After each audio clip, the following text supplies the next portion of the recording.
ಶ್ರೀಮತಿ ಅನ್ವಿತಾ ಋಗ್ವೇದ ಸೂರ್ಯವಂಶಿ ಮುಂದುವರೆದ ಭಾಗ. ಋಗ್ವೇದ ಅನ್ವಿತಾಳ ಕೈಯಲ್ಲಿದ್ದ ಕಪ್ಪು ಮತ್ತು ನೀಲಿ ಬಣ್ಣದ ಗಾಯದ ಗುರುತುಗಳು ಯಾವುವು ಅಂತ ನಿನಗೇನಾದರೂ ಗೊತ್ತಿದೆಯಾ? ಅಮ್ಮನ ಕಣ್ಣಿಗೆ ಸಡನ್ ಆಗಿ ಬಿದ್ವು. ಕೇಳುತ್ತಾ ಅವನ ಪಕ್ಕದಲ್ಲೇ ಕುಳಿತರು. ಋಗ್ವೇದ ಒಮ್ಮೆಲೆ ಆಶ್ಚರ್ಯದಿಂದ ಅಮ್ಮನತ್ತ ನೋಡ್ತಾನೆ. ವಾಸ್ತವವಾಗಿ ಅವಳ ಕೈಗಳ ಮೇಲೆ ಆ ರೀತಿಯ ಗಾಯದ ಗುರುತುಗಳಿರುವುದು ಅವನ ಗಮನಕ್ಕೆ ಬಂದೇ ಇರಲಿಲ್ಲ. ಯಾಕಂದರೆ ಅವಳು ಯಾವಾಗಲೂ ಕೂಡ ಅವನ ಮುಂದೆ ಪೂರ್ಣ ತೋಳಿನ ಅನಾರ್ಕಲಿ ಉಡುಪನ್ನೇ ಧರಿಸ್ತಾಳೆ. ಗೊತ್ತಿಲ್ಲಮ್ಮ, ಏನಾಗಿದೆ ಅವಳ ಕೈಗೆ ಅಂತ ಋಗ್ವೇದ ಗೊಂದಲದಿಂದ. ನೀನೇನಾದರೂ ಕೋಪದಲ್ಲಿ ಅವಳ ತೋಳನ್ನು ಬಲವಾಗಿ ಹಿಡಿದು ತಿರುಗಿರಿಗಿಸಿದ್ಯಾ ಹೆಂಗೆ ಎಂದು ಅಮ್ಮ ನೇರವಾಗಿ ಕೇಳಿದಾಗ ಋಗ್ವೇದನಿಗೆ ಒಂದು ಕ್ಷಣ ಆಘಾತ ಕೂಡ ಆಯಿತು. ಅವನಿಗೆ ತಕ್ಷಣವೇ ತಾನು ಮದುವೆಯಾಗಿ ಮನೆಗೆ ಬಂದಂತಹ ಮೊದಲ ರಾತ್ರಿ ಎನ್ನುವುದು ನೆನಪಾಯಿತು. ಅಂದು ತಾನು ವಿಪರೀತ ಕೋಪದಲ್ಲಿದ್ದಾಗ ಅನ್ವಿತಾ ಹೆದರಿಕೆಯಿಂದ ಏನೋ ಹೇಳಲು ಬಂದಾಗ ಅವಳ ಎರಡೂ ಕೈಗಳನ್ನು ತಾನು ಎಷ್ಟು ಬಲವಾಗಿ ಹಿಡಿದು ನೂಕಿದ್ದೆ ಎಂಬಂತಹ ಸತ್ಯ ಅವನ ಕಣ್ಣೆದುರು ಬಂತು. ಅದು ವಿಪರೀತ ಕೋಪದಲ್ಲಿದ್ದಾಗ ಎಂದು ಋಗ್ವೇದ ತಡಬಡಾಯಿಸ್ತಾನೆ. ಅಮ್ಮನ ಕಣ್ಣುಗಳು ತುಂಬಿ ಬಂದವು. ಇವತ್ತು ನನಗೆ ಒಬ್ಬ ತಾಯಿಯಾಗಿ ಎಲ್ಲೋ ತಪ್ಪು ಮಾಡಿದ್ದೀನಿ, ನಿನಗೆ ಒಳ್ಳೆಯ ಸಂಸ್ಕಾರ ಕಲಿಸಲೇ ಇಲ್ಲ ಅಂತ ಅನ್ನಿಸ್ತಿದೆ ವೇದ ಅಂದರು ಬೇಸರದಿಂದ. ಅಮ್ಮ, ದಯವಿಟ್ಟು ಹಾಗೆಲ್ಲ ಮಾತಾಡಬೇಡ ಅಂತ ಋಗ್ವೇದ ತಕ್ಷಣವೇ ಸೋಫಾದಿಂದ ಕೆಳಗಿಳಿದು ಅಮ್ಮನ ಪಾದಗಳ ಪಕ್ಕದಲ್ಲಿ ಕುಳಿತುಕೊಳ್ತಾನೆ. ಇನ್ನೇನು ಹೇಳಿ ವೇದ್, ನೀನು ಮನಸ್ಸಿನಲ್ಲಿ ಏನು ಯೋಚಿಸ್ತಿದ್ದೀಯಾ ಅಂತ ನನಗೆ ಗೊತ್ತಿಲ್ಲ. ನೀವು ಇಷ್ಟಪಟ್ಟು ಮದುವೆ ಆಗ್ತಿದ್ರು ಅವಳು ಈಗ ನಿನ್ನ ಧರ್ಮಪತ್ನಿ. ಅವಳ ಎರಡೂ ಕೈಗಳಲ್ಲಿ ನಿನ್ನ ಕೈಬೆರಳುಗಳು ಹೊತ್ತಿದ ಗಾಯದ ಕಲೆಗಳಿವೆ.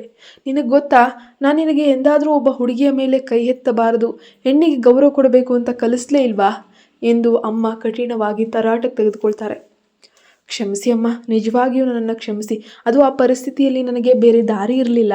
ಆದರೆ ಅವಳಿಗೆ ನೋವು ಮಾಡಬೇಕು ಅನ್ನೋದೇ ನನ್ನ ಉದ್ದೇಶ ಆಗಿರಲಿಲ್ಲ ಎಂದು ಋಗ್ವೇದ ಮೊದಲ ಬಾರಿಗೆ ತನ್ನ ತಪ್ಪಿನ ತಲೆಯನ್ನು ತಗ್ಗಿಸ್ತಾನೆ.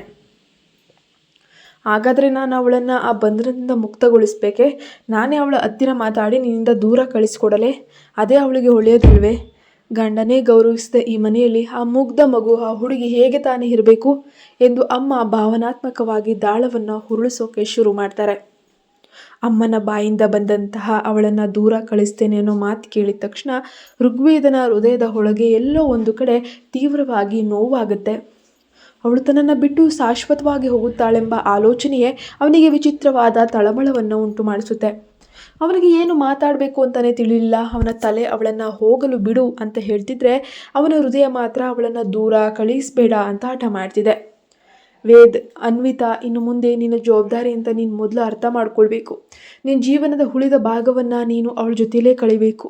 ಒಬ್ಬರಿಗೊಬ್ಬರು ಸುಖ ದುಃಖ ಖುಷಿ ಎಲ್ಲರ ಹಂಚ್ಕೊಳ್ಬೇಕು. ಈ ದೊಡ್ಡ ಬಂಗಲೆಯಲ್ಲಿ ಎಲ್ಲರ ಮಧ್ಯೆ ಇದ್ದರೆ ನಿನಗೆ ಯಾವುದಾದರೂ ಒಂದು ಅರಿವು ಆಗೋದಿಲ್ಲ. ನೀನು ಯಾವಾಗ ಬೇಕೋ ಆಗ ಆಫೀಸಿಗೆ ಹೋಗಿ ನೆಪ ಹೇಳಿ ಬಂದು ಹೋಗ್ತೀಯ. ಯಾಕಂದರೆ ಮನೆಯಲ್ಲಿ ನಾವಿದ್ದೇವೆ ಅನ್ನೋ ಧೈರ್ಯ ನಿನಗಿದೆ. ಆದರೆ ನೀವಿಬ್ಬರೇ ಆ ಪುಟ್ಟ ಬಂಗಲೆಯಲ್ಲಿ ಒಟ್ಟಿಗಿರುವಾಗ ಮಾತ್ರ ನಿನಗೆ ಸಂಸಾರದ ಅಸಲಿ ಜವಾಬ್ದಾರಿ ಏನು ಅನ್ನೋದು ಅರ್ಥವಾಗುತ್ತೆ ಅಂದರು ಅಮ್ಮ ಪ್ರೀತಿಯಿಂದ. ಆದರೆ ಅಮ್ಮ, ನಿನ್ನನ್ನು ಬಿಟ್ಟು ನಾನು ಹೇಗಿರಲಿ? ನಿನಗೆ ಈಗಾಗಲೇ BP ಸಮಸ್ಯೆ ತುಂಬ ಇದೆ. ನಿನ್ನ ಆರೋಗ್ಯವನ್ನು ಯಾರು ನೋಡ್ಕೊಳ್ತಾರೆ ಅಂತ ಋಗ್ವೇದ ಕಾಳಜಿಯನ್ನು ತೋರಿಸ್ತಾನೆ. ವೇದ್, ನೀನೇನು ನಮ್ಮನ್ನು ಬಿಟ್ಟು ಬೇರೆ ಊರಿಗೆ ಅಥವಾ ವಿದೇಶಕ್ಕೆ ಹೋಗ್ತಾ ಇಲ್ಲ ಮಗನೇ. ನಾವು ಇಲ್ಲೇ ಇದ್ದೇವೆ. ಕೇವಲ 10 ನಿಮಿಷಗಳ ದಾರಿ ಅಷ್ಟೇ. ಮತ್ತು ನಾನು ನಿನ್ನನ್ನು ಶಾಶ್ವತವಾಗಿ ಹೋಗು ಅಂತಾನೂ ಹೇಳ್ತಿಲ್ಲ, ಕೇವಲ 1 ತಿಂಗಳ ಮಟ್ಟಿಗೆ ಮಾತ್ರ ಅಂತ ಅಮ್ಮ ನಗುತ್ತಾ ಅವನ ತಲೆಯನ್ನು ಸವರ್ತಾರೆ. ಅಮ್ಮನ ಮಾತಿಗೆ ಮತ್ತು ಅನ್ವಿತಾಳ ಕೈ ಮೇಲಿನ ಗಾಯದ ನೆನಪಿಗೆ ಕೊನೆಗೂ ಋಗ್ವೇದನ ಕಠಿಣ ಹೃದಯ ಕರಗೋಯ್ತು. ಇನ್ನು ಮುಂದೆ ಮಾತಾಡೋಕ್ಕಾಗಿಲ್ಲ. ಸರಿ ಅಮ್ಮ, ನೀನು ಹೇಳಿದ ಹಾಗೆ ಆಗಲಿ. ನಾನು ಆ ಹೊಸ ಬಂಗಲೆಗೆ ಹೋಗಲು ಒಪ್ತೀನಿ. ಆದರೆ ನನಗೆ ಒಂದು ಷರತ್ತು. ನಾನು ಪ್ರತಿದಿನ ನಿನಗೆ ವಿಡಿಯೋ ಕಾಲ್ ಮಾಡಿ ನಿನ್ನ ಆರೋಗ್ಯವನ್ನು ವಿಚಾರಿಸ್ತೇನೆ ಅಂತ ಋಗ್ವೇದ ಕೊನೆಗೂ ಒಪ್ಕೊಳ್ತಾನೆ. ನಿಮ್ಮ ಆರೋಗ್ಯ ಹೇಗಿದೆ ಅಂತ ನಾನು ಪ್ರತಿದಿನ ಕಣ್ಣಾರೆ ನೋಡಿ ಅರ್ಥ ಮಾಡ್ಕೊಳ್ಳೋಕೆ ಇಷ್ಟಪಡ್ತೀನಿ ಅಮ್ಮ. ಅದಕ್ಕೆ ಈ ವಿಡಿಯೋ ಕಾಲ್ ಷರತ್ತು ಅಂತ ಋಗ್ವೇದ ಹಠವಾಗಿ ಹೇಳಿದಾಗ, ಹೌದು ಮಗನೆ, ಖಂಡಿತ ನೀನು ದಿನಾ ಕಾಲ್ ಮಾಡು ಅಂತ ಅಮ್ಮ ನಗುತ್ತಾ ಒಪ್ಕೊಂಡ್ರು. ಸರಿ, ನೀವೀಗ ಹೋಗಿ ಮಲಗಿ ಅಮ್ಮ, ತುಂಬ ತಡ ಆಗಿದೆ ಅಂತ ಋಗ್ವೇದ. ಶುಭರಾತ್ರಿ ಮಗನೆ. ನಾಳೆ ನೀನು ಆಫೀಸ್ನಿಂದ ನೇರವಾಗಿ ಆ ಹೊಸ ಬಂಗಲೆಗೆ ಹೋಗ್ತಿದೀಯಾ? ನಾನು ಈಗಾಗಲೇ ನಮ್ಮ ಡ್ರೈವರ್ ರಾಜುಗೆ ಹೇಳಿ ನಿನ್ನ ಕೆಲಸ ಮುಖ್ಯವಾದ ವಸ್ತುಗಳನ್ನು ಅಲ್ಲಿಗೆ ಶಿಫ್ಟ್ ಮಾಡಿಸೋಕೆ ಹೇಳಿದ್ದೀನಿ. ಉಳಿದೆಲ್ಲ ಒಂದು ಅಗತ್ಯ ವಸ್ತುಗಳು ಈಗಾಗಲೇ ಅಲ್ಲೇ ಇವೆ ಎಂದು ಅಮ್ಮ ಪ್ರೀತಿಯಿಂದ ಹೇಳಿ ರೂಮ್ನಿಂದ ಹೊರ ನಡೆದರು. ಋಗ್ವೇದ ನಿಶ್ಶಬ್ದವಾಗಿ ತಲೆ ಆಡಿಸ್ತಾನೆ. ಮನೆಯವರೆಲ್ಲರೂ ಸೇರಿ ತನಗಾಗಿ ಎಲ್ಲವನ್ನ ನಿರ್ಧರಿಸಿಬಿಟ್ಟಿದ್ದಾರೆ ಎಂದು ಅವನಿಗೆ ಅರ್ಥವಾಗುತ್ತೆ. ಆದರೆ ಆಶ್ಚರ್ಯವೆಂದರೆ ಅನ್ವಿತಾಳೊಂದಿಗೆ ಆ ಬಂಗಲೆಯಲ್ಲಿ ಏಕಾಂಗಿಯಾಗಿ ಇರಬೇಕೆಂಬ ಯೋಚನೆ ಬಂದಾಗ ಅವನ ಕಠಿಣ ಮನಸ್ಸಿನಲ್ಲಿ ಎಲ್ಲೋ ಒಂದು ಕಡೆ ಸಣ್ಣದೊಂದು ಸಂತೋಷ ಕೂಡ ಮೂಡುತ್ತೆ. ಅವಳ ಆ ಮುಗ್ಧ ಸ್ವಭಾವದ ಹಿಂದೆ ಅಡಗಿರುವಂತಹ ರಹಸ್ಯವೇನು ಎಂದು ಹತ್ತಿರದಿಂದ ತಿಳಿಯಲು ಅವನು ಒಳಗೊಳಗೆ ಕುತೂಹಲದಿಂದಿದ್ದನು. ಅಮ್ಮ ಹೋದ ಸ್ವಲ್ಪ ಸಮಯದ ನಂತರ ಅನ್ವಿತಾ ಸದ್ದಿಲ್ಲದೆ ಕೋಣೆಯೊಳಗೆ ಬಂದು ಅವಳು ಕಣ್ಣೆತ್ತಿ ನೋಡಿದಾಗ ಋಗ್ವೇದ ಆಗಲೇ ಹಾಸಿಗೆಯ ಮೇಲೆ ಕಣ್ಣುಮುಚ್ಚಿ ಆರಾಮವಾಗಿ ಮಲಗಿರ್ತಾನೆ. ಅವಳಿಗೆ ಮುಂಜಾನೆ ನಡೆದಂತಹ ಆ ಮುಜುಗರದ ಘಟನೆ ನೆನಪಾಯಿತು. ತಾನು ಹಾಸಿಗೆ ಮೇಲೆ ಎದ್ದ ತಕ್ಷಣ ಅವನ ಮುಖ ನೋಡಿ ದಿವ್ವ ಕಂಡಂತೆ ಎದುರಿದ್ದನ್ನು ನೆನಪಿಸಿಕೊಂಡು ಅವಳು ಈ ಬಾರಿ ಯಾವುದೇ ಹಿಂಜರಿಕೆ ಇಲ್ಲದೆ ನೇರವಾಗಿ ಗ್ಯಾಲರಿಯ ಕಡೆಗೆ ನಡೆದಿದ್ಲು. ಅಲ್ಲಿ ಪುಟ್ಟ ಸೋಫಾದ ಮೇಲೆ ಕುಳಿತು ತನ್ನ ಶಾಲನ್ನು ಅಂದರೆ ತನ್ನ ಉಡುಪನ್ನು ಚಳಿಯಾಗದಂತೆ ನೀಟಾಗಿ ಮುಚ್ಕೊಳ್ತಾಳೆ. ನಿಧಾನವಾಗಿ ನಿದ್ದೆಗೆ ಜಾರ್ತಾಳೆ. ಸ್ವಲ್ಪ ಸಮಯದ ನಂತರ ಋಗ್ವೇದ ಮೆಲ್ಲನೆ ಕಣ್ತರಿತಾನೆ. ಗ್ಯಾಲರಿಯಲ್ಲಿ ಅವಳು ಗಾರ್ಡನ್ ನಿದ್ದೆಯಲ್ಲಿದ್ದಾಳೆ ಅಂತ ಖಚಿತಪಡಿಸ್ಕೊಂಡ ನಂತರ ಅವನು ನಿಧಾನವಾಗಿ ಎದ್ದು ಬಂದು ಅವಳನ್ನು ಅತ್ಯಂತ ಕೋಮಲವಾಗಿ ತನ್ನ ತೋಳುಗಳಲ್ಲಿ ಎತ್ಕೊಳ್ತಾನೆ. ಅವಳಿಗೆ ಎಚ್ಚರವಾಗದಂತೆ ತಂದು ಹಾಸಿಗೆ ಮೇಲೆ ಮಲಗಿಸ್ತಾ ಚಂದ್ರನ ಬೆಳಕಿನಲ್ಲಿ ಕಂಗೊಳಿಸ್ತಿದ್ದಂತಹ ಅವಳ ಆ ಮುಗ್ಧ ರೂಪವನ್ನು ಕಣ್ತುಂಬಿಕೊಳ್ಳುತ್ತಾ ಅವನು ಕೂಡ ಅವಳ ಪಕ್ಕದಲ್ಲೇ ನಿದ್ದೆಗೆ ಜಾರ್ತಾನೆ. ಮರುದಿನ ಮುಂಜಾನೆ ಅನ್ವಿತಾ ಕಣ್ಬಿಟ್ಟಾಗ ಮತ್ತೆ ತಾನು ಹಾಸಿಗೆ ಮೇಲೆ ಋಗ್ವೇದನ ಪಕ್ಕದಲ್ಲೇ ಇರುವುದನ್ನು ಕಂಡು ಗಾಬರಿಯಿಂದ ತನ್ನನ್ನು ತಾನೇ ಶಪಿಸಿಕೊಳ್ಳಲು ಶುರು ಮಾಡ್ತಾಳೆ. ಛೇ, ನನಗೆ ನಿಜವಾಗಿಯೂ ನಿದ್ದೆಯಲ್ಲಿ ನಡೆಯುವಂತಹ ಕಾಯಿಲೆ ಇದೆ ಎಂದುಕೊಳ್ಳುತ್ತಾ ಬೇಗನೆ ಸಿದ್ಧವಾಗಿ ಕೆಳಗೆ ಓಡಿ ಬಂದು ಆದರೆ ಋಗ್ವೇದನಿಗೆ ಈ ಮುಂಜಾನೆ ಅತ್ಯಂತ ಹಿತವಾಗಿತ್ತು. ಅವನ ಹೃದಯ ತುಂಬಿದ ನಗೆಯಿಂದ ಕೂಡಿತ್ತು. ಅವನು ತನ್ನ ಜಿಮ್ ವರ್ಕೌಟ್ ಮಾಡುವಾಗಲೂ ಅವಳ ಭಯಭೀತ ಮುಖವನ್ನು ನೆನಪಿಸಿಕೊಂಡು ತನ್ನಷ್ಟಕ್ಕೆ ತಾನೇ ಮುಗುಳ್ನಗ್ತಾನೇ ಇದ್ದ. ಅವಳು ನಿದ್ದೆಯಲ್ಲಿ ತನ್ನ ಕೆನ್ನೆಯ ಕೆಳಗೆ ಅವನ ಕೈಯನ್ನು ಇಟ್ಕೊಂಡು ಮಲಗಿದಾಗ ಅವನ ತುಟಿಗಳ ಚಲನೆ ಏನೋ ಮಾತಾಡ್ಕೊಳ್ತಿದ್ದ ಆ ದೃಶ್ಯ ಅವನ ಕಣ್ಣೆದುರೇ ಸುಳಿದಾಡ್ತಿತ್ತು. ಅನ್ವಿತಾ ಕೆಳಗೆ ಬಂದು ಅಮ್ಮನಿಗೆ ವಿಷಯ ತಿಳಿಸಿ ತನ್ನ ಆತಂಕವನ್ನು ಮುಚ್ಚಿಟ್ಕೊಂಡು ಬೇಗನೆ ಕಚೇರಿಗೆ ಧಾವಿಸಿದ್ಲು. ಆ ಹೊಸ ಬಂಗಲೆ ಎಲ್ಲಿದೆ ಎಂದು ಅವಳಿಗೆ ತಿಳಿದೇ ಇರಲಿಲ್ಲ. ಸಂಜೆ ವೇದ್ನೆ ನಿನ್ನ ಆಫೀಸಿಗೆ ಮುಗಿದ ತಕ್ಷಣ ನೇರವಾಗಿ ಅಲ್ಲಿ ಕರ್ಕೊಂಡು ಹೋಗ್ತಾನೆ ಅಂತ ಅಮ್ಮ ಹೇಳಿದರು. ಆ ಯೋಚನೆ ಅವಳಿಗೆ ತೀವ್ರ ಆತಂಕ ಉಂಟು ಮಾಡಿತ್ತು. ಒಂದು ವೇಳೆ ಎಲ್ಲರ ಎದುರು ಕಚೇರಿಯಲ್ಲಿ ಆ ರಾಕ್ಷಸ ಏನಾದರೂ ರಂಪಾಟ ಕಿರುಚಾಟ ಮಾಡಿದ್ರೆ ಏನು ಮಾಡೋದು? ಅದ್ರ ಬಗ್ಗೆ ಯೋಚಿಸ್ತಾ ಇದ್ದಾಗೇ ಅವಳ ಕೈಗಳು ಭಯದಿಂದ ಬೆವರ್ತಾ ಇದ್ವು. ಸಂಜೆ ಆಫೀಸ್ ಮುಗಿಯುವ ಸಮಯ. ಇಡೀ ಆಫೀಸ್ ಸಿಬ್ಬಂದಿ ಕಾರಿಡಾರ್ನಲ್ಲಿ ನಿಂತಿದ್ರು. ಋಗ್ವೇದ ತನ್ನ ರಾಜಗಾಂಭೀರ್ಯದ ಹೆಜ್ಜೆಯೊಂದಿಗೆ ಅಲ್ಲಿಗೆ ಬರ್ತಾನೆ. ಎಲ್ಲರ ಸಮ್ಮುಖದಲ್ಲೂ ಅವನು ನೇರವಾಗಿ ಬಂದು ಅನ್ವಿತಾಳ ಎದುರು ನಿಲ್ತಾನೆ. ಅವನ ತೀಕ್ಷ್ಣವಾದ ನೋಟಕ್ಕೆ ಇಡೀ 4ನೇ ಮಹಡಿಯೇ ನಿಶ್ಶಬ್ದವಾಯಿತು. ಅವನು ಅವಳ ಕಣ್ಣುಗಳಲ್ಲಿ ಕಣ್ಣಿಟ್ಟು ಯುವರ್ ನೇಮ್ ಪ್ಲೀಸ್, ನಿಮ್ಮ ಹೆಸರೇನು ಎಂದು ಅಫಿಷಿಯಲ್ ಆಗಿ ಕೇಳ್ತಾನೆ. ಅನ್ವಿತಾಳಿಗೆ ಒಳಗೊಳಗೆ ನಡುಕ ಶುರುವಾಗಿದ್ರೂ ಹೇಗೋ ತನ್ನೆಲ್ಲ ಧೈರ್ಯವನ್ನು ಒಟ್ಟುಗೂಡಿಸ್ಕೊಂಡು ಅವನ ಕಣ್ಣುಗಳನ್ನು ದಿಟ್ಟಿಸಿ ನೇರವಾದ ಧ್ವನಿಯಲ್ಲಿ ಉತ್ತರಿಸ್ತಾಳೆ, ಅನ್ವಿತಾ ಸೂರ್ಯವಂಶಿ. ಅವಳ ಬಾಯಿಂದ ತನ್ನದೇ ಮನೆತನದ ಸೂರ್ಯವಂಶಿ ಎಂಬ ಹೆಸರನ್ನು ಕೇಳಿದ ಮರುಕ್ಷಣವೇ ಋಗ್ವೇದನ ಉಬ್ಬುಗಳು ಒಮ್ಮೆಲೆ ಮೇಲಕ್ಕಾರಿದ್ವು. ಋಗ್ವೇದನ ಮನದಾಳ ಅನ್ವಿತಾ ಸೂರ್ಯವಂಶಿ. ನನ್ನ ಹೆಸರನ್ನ ತನ್ನ ಹೆಸರಿನ ಜೊತೆ ಸೇರಿಸಿ ಹೇಳುವಾಗ ಇವಳಿಗೆ ನಾಚಿಕೆ ಆಗ್ತಿದೆಯಾ ಅಥವಾ ನನ್ನ ಹೆಂಡತಿಯಮ್ಮ ಹೆಮ್ಮೆ ಇದೆಯಾ? ಅವಳ ಕಣ್ಣುಗಳಲ್ಲಿನ ಈ ದೃಢವಾದ ಭಾವನೆಗೆ ನನ್ನ ಬಳಿ ಉತ್ತರವಿಲ್ಲ ಎಂದು ಅವನ ಮುಖದಲ್ಲಿ ಒಂದು ವಿಚಿತ್ರ ಹಾಗೂ ಸ್ಪಷ್ಟವಾದ ಆಕರ್ಷಣೆ ಭಾವ ಮೂಡಿತು. ಯಾರ ಮುಂದೆಯೂ ಕಣ್ಣು ತಗ್ಗಿಸಿ ನಿಲ್ಲದ ಆ ಮಹಾ ಅಹಂಕಾರಿ ಸೂರ್ಯವಂಶಿ ಇಡೀ ಆಫೀಸ್ ಸಿಬ್ಬಂದಿ ನೋಡುತ್ತಿರುವಂತೆಯೇ ಮೆಲ್ಲನೆ ಮುಂದಕ್ಕೆ ಬಂದು ಅವಳ ಕೈಯನ್ನು ಗಟ್ಟಿಯಾಗಿ ಹಿಡಿದು ತನ್ನ ಕಡೆಗೆ ಎಳೆದುಕೊಳ್ತಾನೆ. ಅನ್ವಿತಾ ಒಮ್ಮೆಲೆ ಉಸಿರು ಬಿಗಿಡಿದು ತನ್ನ ಮಾತುಗಳನ್ನು ನುಂಗಿ ನಿಂತುಬಿಟ್ಲು. ಇಡೀ ಆಫೀಸ್ ಆ ದೃಶ್ಯವನ್ನು ನೋಡಿ ದಿಗ್ಭ್ರಮೆಯಾಯಿತು. ಕಾಲ ಮಿಂಚುವ ಮುನ್ನ ಋಗ್ವೇದ ತನ್ನ ಮನಸ್ಸಿನಲ್ಲಿ ಮೂಡುತ್ತಿರುವ ಹೊಸ ಭಾವನೆಗಳನ್ನು ಅರ್ಥ ಮಾಡಿಕೊಳ್ಳೋಕೆ ಸಾಧ್ಯ ಆಗುತ್ತಾ? ಆ ಒಂಟಿ ಬಂಗಲೆಯಲ್ಲಿ ಶುರುವಾಗಲಿರುವ ಇವರ ಹೊಸ ಜೀವನ ಅವನ ತನ್ನ ಹೃದಯದ ಕರೆಯನ್ನು ಕೇಳ್ತಾನ?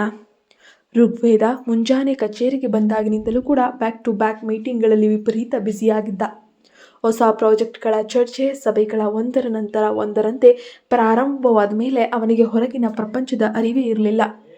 ಕೊನೆಗೆ ಮಧ್ಯಾಹ್ನ ಸುಮಾರು 3 ಗಂಟೆಯ ಹೊತ್ತಿಗೆ ಅವನು ಎಲ್ಲ ಸಭೆಗಳಿಗೆ ಮುಕ್ತನಾಗಿ ಸ್ವಲ್ಪ ನಿರಾಳನಾಗಿರ್ತಾನೆ. ಅವನಿಗಾಗಿ ಕಚೇರಿಯ ಮೇಲಿನ ಮಹಡಿಯಲ್ಲಿರುವ ಅತ್ಯಂತ ಐಷಾರಾಮಿ ವಿಶಾಲವಾದ MD ಕ್ಯಾಬಿನ್ ಸಿದ್ಧವಾಗಿತ್ತು. ಅಲ್ಲಿ ಅವನಿಗೆ ಬೇಕಾಗಿರುವಂತಹ ರಾಜಮನೆತನದ ಆಹಾರವನ್ನು ಇರಿಸಲು ಪ್ರತ್ಯೇಕ ಶೇಖರಣಾ ಕಪಾಟುಗಳು ಮತ್ತು ಊಟದ ಕೋಣೆ ಇತ್ತು.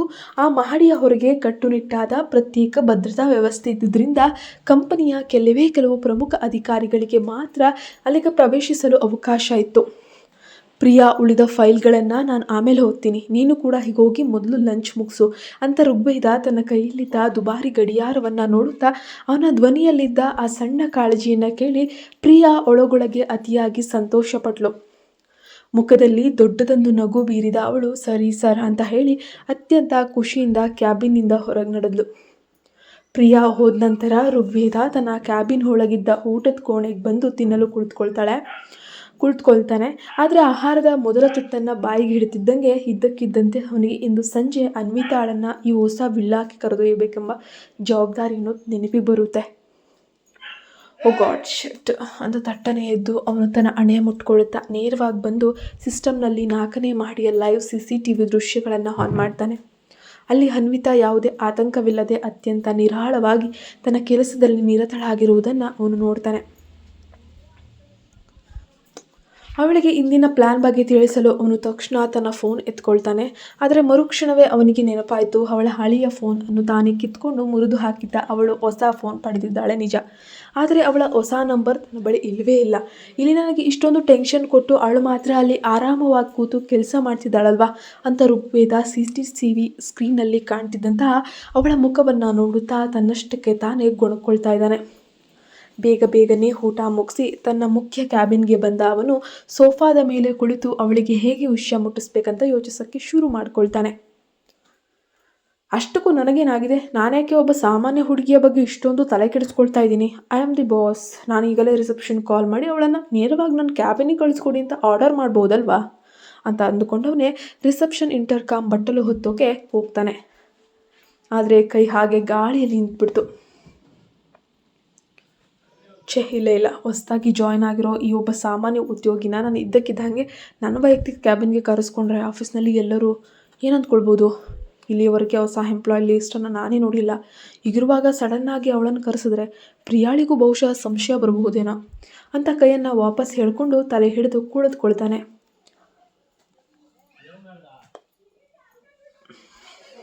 ಒಂದು ನಿಮಿಷ, ಅವಳು ನನ್ನ ಹೆಂಡತಿ. ಗಂಡನಾಗಿ ನನ್ನ ಹೆಂಡತಿಯನ್ನು ಕರೆಯುವ ಸಂಪೂರ್ಣ ನನಗಿದೆ. ಆದರೆ ನಾನು ಅವಳನ್ನು ನಿಜವಾಗಿಯೂ ನನ್ನ ಹೆಂಡತಿಯಿಂದ ಒಪ್ಕೊಂಡಿದ್ದೀನಾ, ಪರಿಗಣಿಸ್ತಿದ್ದೀನಾ ಅಂತ ಅವನ ಮನಸ್ಸು ಅವನನ್ನೇ ಪ್ರಶ್ನೆ ಮಾಡ್ತಾ ಇದೆ. ಈ ಗೊಂದಲದ ಸುಳಿಯಲ್ಲಿ ಸಿಲುಕಿದಂತಹ ಋಗ್ವೇದ ತಲೆ ಈಗ ಸ್ಫೋಟಗೊಳ್ಳುವ ಅಂತ ತಲುಪಿತ್ತು. ತನ್ನ ಬಿಸ್ನೆಸ್ ಲೈಫ್ನಲ್ಲೇ ಕೋಟಿಗಟ್ಟಲೆ ಮೌಲ್ಯದ ಜಾಗತಿಕ ಒಪ್ಪಂದಗಳಿಗೆ ಸಹಿ ಹಾಕುವಾಗಲೂ ಅವನ ಇಷ್ಟೊಂದು ಗೊಂದಲ ಬಂದಿರಲಿಲ್ಲ ಅನಿಸುತ್ತೆ. ಆದರೆ ಇಂದು ಒಬ್ಬಳು ಮುಗ್ಧ ಹುಡುಗಿಯ ನಂಬರ್ ಇಲ್ಲ ಒಂದು ಸಣ್ಣ ವಿಷಯವನ್ನು ಇಡೀ ಸಾಮ್ರಾಜ್ಯವನ್ನೇ ತಲ್ಲಣಗೊಳಿಸ್ತಾ ಇದೆ.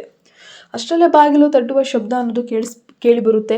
ಆರ್ ಯು ಓಕೆ ಸರ್, ಚೆನ್ನಾಗಿದ್ದೀರಾ ಅಂತ ಕೇಳುತ್ತಾ ಪ್ರಿಯಾ ಕೈಯಲ್ಲಿ ಒಂದಷ್ಟು ಹೊಸ ಪ್ರಾಜೆಕ್ಟ್ಸ್ ಫೈಲ್ಗಳನ್ನು ಇಟ್ಕೊಂಡು ಅತ್ಯಂತ ವೃತ್ತಿಪರತೆಯಿಂದ ಕ್ಯಾಬಿನ್ ಒಳಗೆ ಬಂದಳು. ಋಗ್ವೇದ ತಕ್ಷಣ ತನ್ನ ಮುಖದ ಗೊಂದಲವನ್ನು ಮರೆಮಾಚಿ ಗಂಭೀರತೆಯಿಂದ ತಂದುಕೊಳ್ಳುತ್ತಾ ಹೌದೌದು ಪ್ರಿಯಾ, ಐ ಆಮ್ ಫೈನ್. ಹಾಂ ಪ್ರಿಯಾ, ನಮ್ಮ ಆಫೀಸ್ನಲ್ಲಿ ಹೊಸದಾಗಿ ಫೈನಾನ್ಸ್ ಡಿಪಾರ್ಟ್ಮೆಂಟ್ಗೆ ಸೇರಿದಂತಹ ಉದ್ಯೋಗಿಗಳಿದ್ದಾರಲ್ವಾ ಎಂದು ತಡಬಡಾಯಿಸುತ್ತಾ ಕೇಳೋಕೆ ಶುರು ಮಾಡ್ತಾನೆ. ಅವನು ತನ್ನೊಂದಿಗೆ ಸಡನ್ನಾಗಿ ಆ ಒಂದು ಇಲಾಖೆ ವಿಷಯದ ಬಗ್ಗೆ ಮಾತಾಡ್ತಿರೋದು ನೋಡಿ ಪ್ರಿಯಾಳಿಗೂ ತುಂಬ ಸಂತೋಷ ಕೂಡ ಆಗುತ್ತೆ. ಅವಳು ಮುಗುಳ್ನಗುತ್ತಾ ಖಂಡಿತ ಸರ್, ಇಂದು ಬೆಳಗ್ಗೆ ಇಬ್ಬರು ಕೂಡ ಹೊಸ ಹುಡುಗಿರು ಜಾಯಿನ್ ಆಗಿದ್ದಾರೆ, ಕೆಲಸ ಶುರು ಮಾಡಿದ್ದಾರೆ. ಏನಾಯಿತು ಸರ್, ಯಾವುದಾದ್ರೂ ಪ್ರಮುಖ ವಿಷಯ ಇದೆಯಾ ಅಂತ ಆಸಕ್ತಿಯಿಂದ ಅವನ ಮುಖವನ್ನೇ ನೋಡಿದ್ಲು ಪ್ರಿಯಾ. ಕಂಪನಿಯ ಪ್ರಗತಿಗಾಗಿ ನಾನು ಇನ್ನು ಮುಂದೆ ಹೊಸದಾಗಿ ಸೇರುವಂತಹ ಎಲ್ಲ ಉದ್ಯೋಗಿಗಳ ಜೊತೆ ವೈಯಕ್ತಿಕವಾಗಿ ಮಾತಾಡಬೇಕು ಅಂತ ನಿರ್ಧರಿಸಿದ್ದೀನಿ ಅಂತ ಋಗ್ವೇದ ಗಂಭೀರವಾಗಿ ಅವನ ಈ ಮಾತು ಕೇಳಿ ಪ್ರಿಯಾಳ ಮುಖ ಒಮ್ಮೆಲೆ ಆಗಲಕಾಯಿ ತಿನ್ನಂತ ಕಹಿ ಆಯಿತು. ಹೌದಾ ಸರ್, ಇದ್ದಕ್ಕಿದ್ದಂಗೆ ಈ ರೀತಿಯ ಹೊಸ ನಿಯಮಗಳು ಯಾಕೆ ಎಂದು ಪ್ರಿಯಾ ಆಶ್ಚರ್ಯದಿಂದ ಕೇಳ್ತಾಳೆ.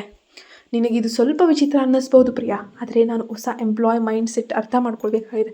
ಇಂದಿನಿಂದ ಇದನ್ನು ಜಾರಿಗೆ ತರೋಣ. ಮೊದಲು ಫೈನಾನ್ಸ್ ಡಿಪಾರ್ಟ್ಮೆಂಟ್ನಿಂದ ಶುರುವಾಗಲಿ ಅಂತ. ಅಲ್ಲಿಗೆ ಹೊಸದಾಗಿ ಸೇರಿದವರನ್ನ ತಕ್ಷಣ ತನ್ನ ಕ್ಯಾಬಿನ್ಗೆ ಬರೋಕ್ಕೆ ಹೇಳಿ ಎಂದು ಋಗ್ವೇದ ಕಟ್ಟುನಿಟ್ಟಾಗಿ ಆಜ್ಞಾಪಿಸ್ತಾನೆ. ಸರಿ ಸರ್. ಪ್ರಿಯಾ ಇಷ್ಟ ಇಲ್ಲ ಅಂದರೂ ಕೂಡ ತಲೆಯಾಡಿಸುತ್ತಾ ಹೊರಬಂದು ತಕ್ಷಣ ಫೈನಾನ್ಸ್ ಮ್ಯಾನೇಜರ್ ಶ್ರುತಿಗೆ ಕರೆ ಮಾಡಿ ಬಾಸ್ ಆದೇಶವನ್ನು ತಿಳಿಸಿದ್ಲು. ಶ್ರುತಿಗೂ ಇದು ಅಚ್ಚರಿ ಮೂಡಿಸುತ್ತಾದರೂ ಕೂಡ ಈ ಗ್ರೇಟ್ ಬಾಸ್ ಮನಸ್ಸಿಗೆ ಯಾವ ಸಮಯದಲ್ಲಿ ಯಾವ್ಯಾವ ರೂಲ್ಸು ಯಾವ್ಯಾವ ಯೋಚನೆಗಳು ಬರುತ್ತೋ ಯಾರಿಗೆ ಗೊತ್ತೋ ಅಂತ ಅಂದ್ಕೊಂಡು ತನ್ನ ಅಸಿಸ್ಟೆಂಟ್ ಸಾಗರ್ ಮೂಲಕ ಕಾವ್ಯ ಮತ್ತು ಅನ್ವಿತಾಳಿಗೆ ತಕ್ಷಣ ಮೇಲಿನ ಮಹಡಿಯ MD ಕ್ಯಾಬಿನ್ಗೆ ಹೋಗುವಂತೆ ಸಂದೇಶ ರವಾನಿಸಿದ್ಲು. ಇತ್ತ ಇಬ್ಬರು ಲಿಫ್ಟ್ ಹತ್ತಿ ಮೇಲಿನ ಮಹಡಿಗೆ ಹೊರಡುವಾಗ ಕಾವ್ಯ ಪ್ರಶ್ನೆಗಳ ಸುರಿಮಳೆಯನ್ನೇ ಸುರಿಸ್ತಾಳೆ. ಹೇ ಅನ್ವಿತಾ, ನೆನ್ನೆಯಷ್ಟೇ ಇಂಟರ್ವ್ಯೂ ಮುಗಿಸಿ ಇವತ್ತಷ್ಟೇ ಆಫೀಸಿಗೆ ಕಣೆ ಬಂದಿರೋದು. ಅದಕ್ಕೆ ಮುನ್ನವೇ ಈ ಬಿಗ್ ಬಾಸು ನಮಗೆ ಯಾಕೆ ಸಡನ್ನಾಗಿ ಕರೆದಿದ್ದಾರೆ ಮಾರಾಯ್ತಿ. ನನಗಂತೂ ಒಂಥರ ನಡುಕ ಶುರುವಾಗ್ತಾಯಿದೆ. ಅನ್ವಿತಾಳ ಒಳಗಿನ ಸ್ಥಿತಿಯು ಇದ್ದಕ್ಕಿದ್ದಂತೆ ಅದೇನು ಸಪ್ರೇಟ್ ಭಿನ್ನ ಆಗಿರಲಿಲ್ಲ.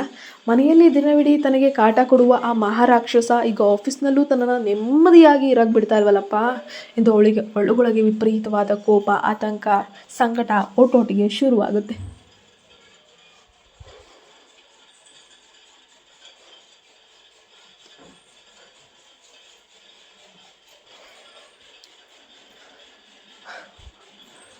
ಅಂತ ಹಾಗೆ ಒಂದು ವಿಷಯ ಗೊತ್ತಾ, ಅವರು ಇನ್ನೂ ಮದುವೆಯಾಗದ ಅವಿವಾಹಿತರಂತೆ. ನೋಡೋದು ತುಂಬ ಹಾಟ್ ಆ್ಯಂಡ್ ಹ್ಯಾಂಡ್ಸಮ್ ಆಗಿದ್ದಾರಂತೆ ಕಣೆ, ಮತ್ತು ತುಂಬ ಸ್ಟ್ಯಾಂಡರ್ಡ್ ಅಂತೆ. ಕೊನೆಗಿವತ್ತು ನಾನು ಗ್ರೇಟ್ MDಯನ್ನು ಕಣ್ಣಾರೆ ನೋಡುವ ಭಾಗ್ಯ ಸಿಗ್ತಿದೆ ಅಂತ ಕಾವ್ಯ ತನ್ನದೇ ಲೋಕದಲ್ಲಿ ಕನಸು ಕಾಣುತ್ತಾ ಹರಟೆ ಹೊಡೆಯೋಕ್ಕೆ ಶುರು ಮಾಡ್ತಾಳೆ. ಕಾವ್ಯ ಆಡಿದ ಮಾತುಗಳು ಕೇಳಿ ಅನ್ವಿತಾಳಿಗೆ ಅವಳನ್ನು ಒಂದು ಕ್ಷಣ ವಿಚಿತ್ರವಾಗಿ ನೋಡೋಕ್ಕೆ ಶುರು ಮಾಡ್ತಾಳೆ. ಅನ್ವಿತಾಳ ಮನದಾಳ, ಅವನು ಹಾಟ್ ಆ್ಯಂಡ್ ಹ್ಯಾಂಡ್ಸಮ್ ಆಗಿರುವುದು ಹೌದು, ಆದರೆ ಅವನು ಮನುಷ್ಯನಲ್ಲ, ಪಕ್ಕಾ ದೈತ್ಯ. ಆದರೆ ಇಡೀ ಆಫೀಸ್ಗೆ ಅವನು ಅವಿವಾಹಿತ ಅಂತ ಯಾರು ಹೇಳಿದ್ದು? ಹಾಗಾದರೆ ಅವನ ಕೈಯಿಂದ ತಾಳಿ ಕಳಿಸ್ಕೊಟ್ಟು ಬಂದಿರುವ ನಾನು ಯಾರು ಅಂತ ಅವಳು ಆಶ್ಚರ್ಯ ಪಡ್ತಾ ಇದ್ದಾಳೆ. ಆದರೆ ಏನು ಮಾಡೋಕ್ಕಾಗತ್ತೆ, ಏನು ಮಾತಾಡೋಕ್ಕಾಗೋದು ಇಲ್ಲ. ಸುಮ್ಮನೆ ತಲೆ ಆಡಿಸಿದ್ಲು. ಅವಳು ತನ್ನ ಕೈಗಳ ನಡುಕವನ್ನು ಕಷ್ಟಪಟ್ಟು ನಿಯಂತ್ರಿಸಿಕೊಳ್ಳುತ್ತಾ ಮನಸ್ಸಿನಲ್ಲಿದ್ದಂಥ ಆತಂಕದ ಆಲೋಚನೆಗಳನ್ನೆಲ್ಲ ಬದಿಗಿಟ್ಟು ಅಷ್ಟರಲ್ಲಿ ಲಿಫ್ಟ್ ಕಚೇರಿಯ ಅತ್ಯುನ್ನತ ಮಹಡಿಯನ್ನು ತಲುಪಿತು. ಲಿಫ್ಟ್ ಬಾಗಿಲು ತೆರೆದು ಹೊರಬಂದ ತಕ್ಷಣ ಅಲ್ಲಿದ್ದ ಅತ್ಯಂತ ನಿಶ್ಶಬ್ದ, ಶಾಂತ ಹಾಗೂ ಬಿಗಿಯಾದ ಕಾರ್ಪೊರೇಟ್ ವಾತಾವರಣವನ್ನು ನೋಡಿ ಕಾವ್ಯ ಮತ್ತು ಅನ್ವಿತಾ ಇಬ್ಬರು ಕೂಡ ಒಂದು ಕ್ಷಣ ಬೆಚ್ಚಿ ಬೀಳ್ತಾರೆ. ಅನ್ವಿತಾ ಮತ್ತು ಕಾವ್ಯ ಅವರೇನಾ ಎಂದು ಅಲ್ಲಿದ್ದ ಸೆಕ್ಯೂರಿಟಿ ಗಾರ್ಡ್ ಕಟ್ನಿಟ್ಟಾಗಿ ಕೇಳ್ತಾನೆ. ಹೌದು, ಇಬ್ಬರೂ ಕೂಡ ಒಟ್ಟಿಗೆ ತಲೆ ಆಡಿಸ್ತಾರೆ. ದಯವಿಟ್ಟು ಒಳಗೆ ಹೋಗಿ ಎಂದು ಸೆಕ್ಯೂರಿಟಿ ಗಾರ್ಡ್ ಐಷಾರಾಮಿ ಗಾಜಿನ ಬಾಗಿಲನ್ನು ತೆರೀತಾನೆ. ಕ್ಯಾಬಿನ್ ಒಳಗಿದ್ದ ಋಗ್ವೇದ ಹೊರಗಿದ್ದ ಪ್ರಿಯಾಳಿಗೆ ಇಂಟರ್ಕಾಮ್ ಮೂಲಕ ಸಂದೇಶ ನೀಡ್ತಾನೆ. ಪ್ರಿಯಾ, ಆ ಹೊಸ ಉದ್ಯೋಗಿಗಳೇನಾದರೂ ಬಂದರೆ ಅವರನ್ನು ಒಟ್ಟಿಗೆ ಅಲ್ಲ, ಒಬ್ಬೊಬ್ಬರನ್ನಾಗಿ ನನ್ನ ಕ್ಯಾಬಿನ್ಗೆ ಒಳಗೆ ಕಳಿಸ್ಕೊಡಿ ಅಂತ ಹೇಳ್ತಾನೆ. ಋಗ್ವೇದನ ಈ ಹೊಸ ಆದೇಶ, ಹೊಸ ರೀತಿ ಪ್ರಿಯಾಳಿಗೆ ಮತ್ತಷ್ಟು ವಿಚಿತ್ರವಾಗಿ, ಮುಜುಗರವಾಗಿ, ಒಂದು ರೀತಿಯ ಕಷ್ಟ ಅನ್ನೋ ರೀತಿ ಭಾಸಾಗುತ್ತೆ. ಇಡೀ ಕಂಪನಿ ಕೋಟ್ಯಾಂತರ ರೂಪಾಯಿ ಬಿಸ್ನೆಸ್ ಡೀಲ್ಗಳು ತನ್ನೆದುರೇ ಚರ್ಚಿಸುವ ಬಾಸ್ ಈ ಇಬ್ಬರು ಸಣ್ಣ ವಿಷಯದ ಉದ್ಯೋಗಿಗಳಿಗೆ ಒಂಟಿಯಾಗಿ ತಾನು ಏನು ಮಾತಾಡೋಕೆ ಬಯಸ್ತಿದ್ದಾನೆ?